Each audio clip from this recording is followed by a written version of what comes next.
Right now, currently, what is happening in the country of Bangladesh, without a doubt, it is a tragedy. And innocent people are being shot and killed only by turning to Allah, complaining to Allah, expressing our impoverishment to Allah, expressing we have no power except with Allah and through Allah, turning to Allah subhanahu wa ta'ala. This is the beginning of all change. But it is not sufficient, as I have always pointed out, because when is he making this dua? He's making it while undertaking a very risky journey, while doing a physical tactic. He's not doing this in the Kaaba. He's not just worshipping in the masjid. He's not just making a spiritual dua in the middle of the Kaaba. No, where is he? In the middle of nowhere, in the road between Mecca and Ta'if, without any armed guards. It's a very dangerous path, but that's what you do. Along with spirituality, you combine it with tactics, with strategy, and the strategy might fail. The strategy might not work. The strategy might make things difficult, but you continue to strategize. You don't just sit there and do nothing and moan and groan and complain. No, you put in the effort and you go and knock on doors and you go and you visit Ta'if and you take massive risks, and then you put your trust in Allah and you make dua to Allah, realizing your efforts are not going to bring about change except through Allah and with Allah. So this dua of Ta'if is a dua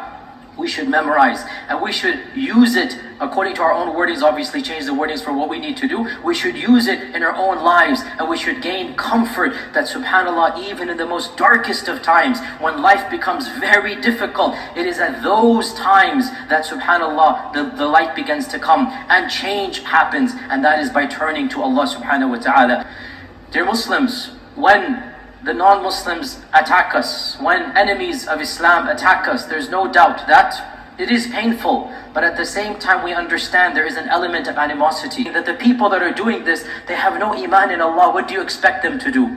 But what is the case when our own Muslim brethren and our own people that should be in charge of us and say the kalima, and they're supposed to be our protectors? What is the case when our own fellow, same ethnicity, same believers, same saying the kalima, when they turn against us and they start massacring, then subhanAllah, the pain is even more so. And it should be more so, because we expect more from our own brethren. And that's why every time a civil conflict occurs in a Muslim land, our hearts go out even more so. And it is very troubling for us, because we expect better, and we should expect better from those who believe in Allah subhanahu wa ta'ala. And there are so many tragedies going on. Some of them are caused by our own. And just because they are from our own and our own ranks, it doesn't mean we are silent about those types of evil that is taking place. Right now, currently, what is happening in the country of Bangladesh, without a doubt, it is a tragedy. And innocent people are being shot and killed. I'm not taking sides of the political. I don't know the political. I know one simple thing. Innocent people who are unarmed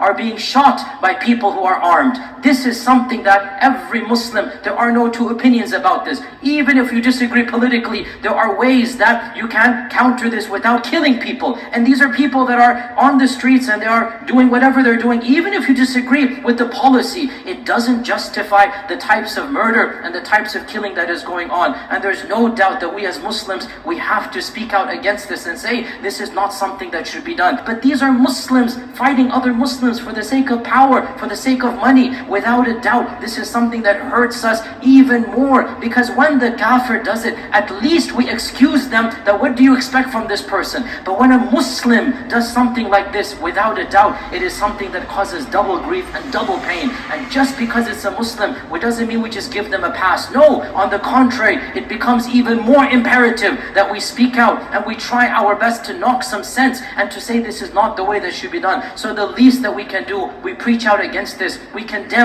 this type of internal Muslim sectarianism or bigotry. As the problem comes, if you mention any country, after the khutbah somebody comes and says, you forgot this, you forgot that. No, unfortunately, our ummah is suffering in so many places. One khutbah cannot do justice. So I'm speaking generically. Every single dhulm is dhulm. Every single injustice is injustice. Doesn't matter who does it. And when a Muslim does it, and especially a Muslim government whom we expect better from, especially when a person of power or responsibility abuses that power and responsibility, the least we can do is to speak out against that. And our hearts and our du'as and our prayers are for those mazlumeen, the innocent people that are being persecuted. And we ask Allah subhanahu wa ta'ala to bless those that have died as shaheeds, and also to knock some sense into the people in charge and allow them to see that this is not the best way forward. It is something that history teaches us that dhulm and injustice will always become a darkness in this world before the akhirah. The sad reality is nobody learns from history. The sad reality, this is not the first time that innocents have been killed and shot, and it won't be the last time, but we see over and over again